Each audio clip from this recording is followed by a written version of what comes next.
Hello everyone. आज हम class 10 chapter 6 start करेंगे। इसका जो टॉपिक है वो है अपना केमिकल रिएक्शन एंड कैटलिस्ट। इससे पहले जो अपना चैप्टर था उसके क्वेश्चन आंसर आपको अपनी कॉपी में करना है, ठीक है, क्योंकि मैंने उसको डिटेल में समझाया था और हर एक क्वेश्चन आंसर तुम इजीली इसको कर पाओगे, ठीक है। शुरू करते हैं। तो सबसे पहले आता है physical change and chemical change. यहाँ से अपना टॉपिक शुरू होगा, ठीक है। अब देखो फिजिकल चेंज क्या होता है। देखो फिजिकल चेंज वो चेंज होते हैं जिसमें किसी भी सब्सटेंस की फिजिकल प्रॉपर्टीज तो चेंज हो जाती है लेकिन their chemical properties do not change. मतलब कि physical change are those changes in which physical properties of a substance changes but their chemical properties remain same are known as physical change, ठीक है। इसमें example भी दिया हुआ है। जब मैं बात कर रहा हूँ मैं वाटर की, ठीक है। वाटर का फॉर्मूला होता है H2O। इसको मैंने क्या कर दिया, ठंडा कर दिया, इस बिकम आइस। इसको मैंने गर्म कर दिया, इस बिकम गैस, ठीक है। ये आपकी गैस स्टेट हो गई। इसके अलावा ये आपकी हो गई लिक्विड स्टेट और ये आपकी हो गई ये वाली सॉलिड स्टेट। तीनों जगह उसका क्या, यहाँ पर H2O फॉर्मूला था तो यहाँ पे क्या अलग हो गया या यहाँ पे अलग हो गया? नहीं, यहाँ पर भी उसका केमिकल फॉर्मूला H2O है और उधर भी इसका केमिकल फॉर्मूला क्या है H2O। मतलब केमिकल फॉर्मूला तो चेंज नहीं हुआ, क्या चेंज हुआ? ओनली उसका फिजिकल स्टेट। इसी को बोलते हैं फिजिकल चेंज, ठीक है। अब इसकी प्रॉपर्टीज़ क्या क्या देखो। अगर प्रॉपर्टीज़ बात की जाए फिजिकल चेंज की तो देखो only physical properties of substance जैसे कि कलर, स्मेल और ये सब चेंज होते हैं, उसकी केमिकल प्रॉपर्टीज चेंज नहीं होती। अगर आप इसमें मोस्ट ऑफ टाइम जनरली क्या होता है, आप जब इसमें चेंजेस को वापस हटाते हो तो वापस वो अपनी इनिशियल स्टेट में आ जाती है। जनरली ऐसा होता है। दिस चेंजेस आर टेम्पररी, कि ये चेंजेस टेम्पररी होते हैं, मोस्ट ऑफ टाइम में टेम्पररी होते हैं और कोई भी नई चीज़ नहीं बनती, नो न्यू सब्सटेंसेस फॉर्म्ड। ये हो गया इसकी प्रॉपर्टीज़ हो गई। अगर केमिकल चेंज की बात की जाए तो केमिकल चेंज डेफिनेशन सेम आएगी फिजिकल चेंज की, जैसे बस शब्द थोड़े इधर उधर हो जाएंगे। कि those changes in which chemical properties of substance changes but the physical properties remain same, ठीक है। जैसे कि आपने लिया कोयला, कोल ले लिया, उसको आपने क्या कर दिया, जला दिया। उसको आपने क्या कर दिया, जला दिया उसको। तो उसको जलाने से जो गैस रिलीज हुई विच इज़ CO2। तो सी और ऑक्सीजन की रिएक्शन के साथ हुआ CO2। इसमें आपको कोल और जो ऑक्सीजन है वो सॉलिड और गैस थी और आपको जो CO2 मिली वो गैस मिली, ठीक है। और जो CO2 है वो एक नया सब्सटेंस है, ठीक है। अब इसकी प्रॉपर्टीज़ की बात करते हैं। तो इसकी प्रॉपर्टीज़ क्या होती है कि जो सब्सटेंस बनता है केमिकल प्रॉपर्टीज़ में वो कम्प्लीटली क्या होता है, डिफरेंट होता है किससे, अपने जो रिएक्टेंट्स इन्वॉल्व होते हैं उनसे। और जनरली इसमें ना आप initial substance can not be found, आप वापस उसको वापस ऑब्टेन नहीं करते हैं। लेकिन क्या है जनरली का मतलब है मोस्ट ऑफ टाइम ऐसा नहीं होता। हाँ, कुछ एक केसेस है जहाँ पे वापस आप उसको केमिकल चेंजेस में वापस रिवर्स भी किया जा सकता है, लेकिन वो कुछ है केस लिए यहाँ पे जनरली वर्ड यूज़ में लिया गया है। और ये चेंजेस परमानेंट होते हैं और न्यू न्यू न्यू सब्सटेंस इसमें बनता है। अपन अब बात करेंगे केमिकल इक्वेशन की। तो वो केमिकल इक्वेशन क्या है, इसमें क्या होता है केमिकल इक्वेशंस में सब्सटेंस जो है उसको मोलिकुलर फॉर्मूले से हम और सिंबल से रिप्रेजेंट करते हैं, इसलिए ठीक है। इसके अलावा बात की जाए जैसे कि यहाँ कार्बन और ऑक्सीजन, कार्बन डाइऑक्साइड बन गया तो इसमें अपन कार्बन को लिखना है C, ऑक्सीजन को O2 और इस बिकम CO2, ठीक है। इसके अलावा जो ये एरो होता है इसको रीड कैसे करते हैं, C+O2 गिव्स अस CO2। और जो एरो से पहले वाले हैं इनको बोला जाता है रिएक्टेंट। क्या बोला जाता है इसको, रिएक्टेंट। और ये क्या है, ये आपके है प्रोडक्ट, ठीक है। अब इसमें लिखा हुआ है स्टेप्स केमिकल इक्वेशंस को लिखने की। तो ये स्टेप्स अगर इसमें ऐसा टाइप क्वेश्चन बनता है तो ये स्टेप्स बहुत इंपॉर्टेंट रहेगी। इसमें तो एक एक मैं आपको समझाता हूँ। सबसे पहले अपन क्या लिखते हैं, for writing equation chemical equation क्या होता है। इसमें क्या है, फर्स्ट स्टेप में अगर आपको एक केमिकल इक्वेशन लिखनी है तो फर्स्ट आपको क्या लिखना पड़ेगा, आपको रिएक्टेंट लिखना है, then use arrow sign, then product, ठीक है। जब रिएक्टेंट जो है 2 या 2 से ज़्यादा हो तो you have to use the sign plus between them, ठीक है। एग्जाम्पल जैसे लिखा हुआ है इसमें 2 रिएक्टेंट है तो +2, यहाँ जो होते तो यहाँ भी प्लस आ जाता, ठीक है। और हाँ ये याद रखना जो थर्ड लो है वो आता है आपके मास कंजर्वेशन के जैसे भी आता है। इसमें क्या आता है, इन केमिकल इक्वेशन में ना तो मास बनता है ना मास कम होता है। इसका मतलब नहीं है कि आपने कार्बन लिया और ऑक्सीजन आपने उसमें डाली तो उसका मास बढ़ गया, ओवरऑल मास नहीं बढ़ेगा। एग्जाम्पल देता हूँ मैं इसको, एक दूसरे एग्जाम्पल से समझाता हूँ कि आपने 2 ले लिए बर्तन, इसमें आपके क्या है चीनी है, इसमें आपके क्या है नमक है 30 में डाल दिया आपने, तो ये 2 किलो लोगे तो ये कितना आएगा, ये 4 किलो आएगा। सुनना आएगा 4.1 या 3.9। ना तो मास बढ़ना चाहिए ना मास कम होना चाहिए, जो मास है वो मास क्या रहना चाहिए, सेम सेम ही रहना चाहिए ना।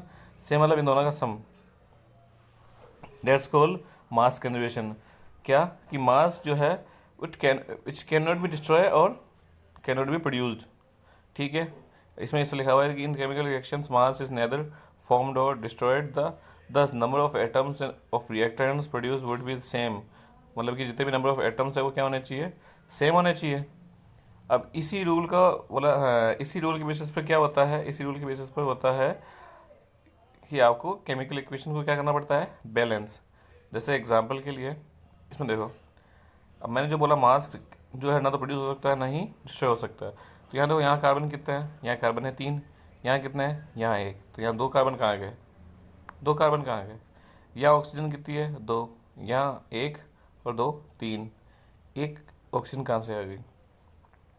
इसलिए इन सभी को बोला जाता है अनबैलेंस्ड इक्वेशंस। और अनबैलेंस्ड इक्वेशन को ही अपन को क्या करना पड़ता है, बैलेंस करना पड़ता है। क्यों, क्योंकि मास कंजर्वेशन की वजह से। ठीक है, अब इसमें क्या होता है, इक्वेशन को आप बैलेंस कर सकते हो by increasing and decreasing number of molecules. मतलब आप क्या कर सकते हो, उसमें मॉलिक्यूल्स को बड़ा और कम कर सकते हो। हाँ, बस ये याद रखना कि आपको नंबर ऑफ जो मॉलिक्यूल्स है वो आपको यहाँ पीछे की साइड नहीं बढ़ाने हैं, आपको क्या करना है, इसके आगे की साइड एक बॉक्स बना दीजिए, यहाँ पे थोड़ा यहाँ पे आएगा और यहाँ पर। और जो आपको लिखना है ना इसमें, आप इसमें लिखोगे, चाहे 1 लिखना हो, 2 लिखना हो, 3 कुछ भी लिखना हो वो इसमें लिखोगे। ठीक है, अब आपको क्या करना पड़ता है, इसमें आप स्टेप्स देखें। जब भी आपको बैलेंस इक्वेशन करनी हो तो सबसे पहले आप क्या ऑक्सीजन और हाइड्रोजन को छोड़ दें, उसके अलावा जो है उसको बैलेंस करें। क्या करें, उसके अलावा जो है उसको बैलेंस करें। जैसे कि एग्जांपल के लिए इसकी बात करें तो पहले यहाँ इसके आगे मैं बना देता हूँ बॉक्स, इधर हो गया, इधर हो गया, थोड़ा सा ये एरो छोटा आएगा, इधर हो गया और ये इधर हो गया। ठीक है, अब आपको क्या करना है, अब आप देखो यहाँ पर आपको ऑक्सीजन नहीं देखनी, आपको हाइड्रोजन नहीं देखना, आपको कार्बन देखना है। बचा क्या, कार्बन। यहाँ कार्बन कितने हैं, 3। यहाँ पर कार्बन कितने हैं, 1, 1 ही है। इसको 3 कैसे कर सकते हो, इसको 3 किया जा सकता है कब, जब आप यहाँ क्या लिख दो ब्रैकेट में, या 3 लिख दो। ठीक है, ये हो गया भाई, इधर भी कार्बन 3 हो गए, इधर भी कार्बन 3 हो गए। ठीक है, अब ये थोड़ा मिटेगा क्योंकि मैं नीचे देखूंगा इसके बाद क्या करना होता है अपन को, इसके बाद क्या, सी बैलेंस हो गया, आपके पास सी वाली इक्वेशन आ गई, देखो ब्रैकेट के अंदर वाली 3 आ गया। इसके बाद अपन देखेंगे कि भाई अब तो बस हाइड्रोजन और ऑक्सीजन नहीं बचे, अब अपन देखेंगे हाइड्रोजन के लिए। क्या हाइड्रोजन के लिए कि देखो यहाँ पर ये इधर ये इस वाले में आ चुके हैं अपने 3 और ये वाला ये है। यहाँ कितना हाइड्रोजन, यहाँ 8 है, यहाँ 2 है, यहाँ 8 है और यहाँ 2 है। इस 2 को 8 कैसे बनाया जा सकता है, याद रखना, ये जो पीछे वाला होता है ना, जैसे ये H और ये 2, तो आप यहाँ जो भी लिखोगे ना, वो जो भी लिखोगे वो इससे क्या होगा, मल्टीप्लाई। यहाँ 2 लिखोगे तो 2 मल्टीप्लाई 2 यानी कि आएगा 4 हाइड्रोजन। यहाँ 3 लिखोगे तो 3 मल्टीप्लाई 2 यानी कि आएगा 6। तो ऐसा क्या लिखा जाए, बताओ ऐसा क्या लिखा जाए, किसमें ऐसा क्या लिखा जाए यहाँ पर कि ये मल्टीप्लाई ये करने पर 8 आ जाए, क्योंकि इधर सर 8 है। तो आप बोलोगे सर 4, डेफिनेटली, तो यहाँ पे क्या आएगा, ब्रैकेट के अंदर 4 आएगा। ठीक है, जैसे इसमें आ रहा है, पहले वाले इसमें वाले ब्रैकेट में 3, इस वाले ब्रैकेट में 4। अब अपन बचा अपने ऑक्सीजन, अब कर लो आप ऑक्सीजन को बैलेंस। अब ऑक्सीजन देखो, इधर कितनी है, 2, और इधर कितनी है, 2 और 1 यानी कि 3। अब इधर कैसे बैलेंस किया जाए, जब भी आपको ऐसे कंडीशन आए तो आपको जो है ना ये ऑड नंबर, इसको पहले आप इवन में चेंज कर दो। इसको इवन में कैसे, वैसे सॉरी, एक मिनट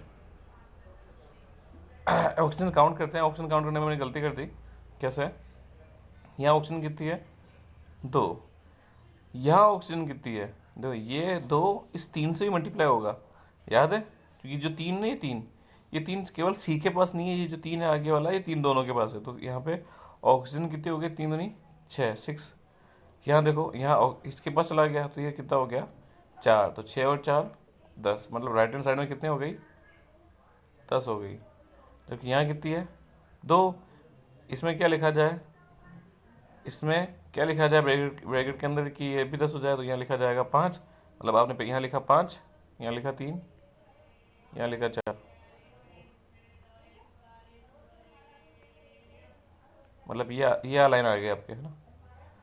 अब देखो, अब इसको जो कार्बन 3 3, हाइड्रोजन 8 8, 10, 3 दूनी 6 और ये 4, 10 हो गया।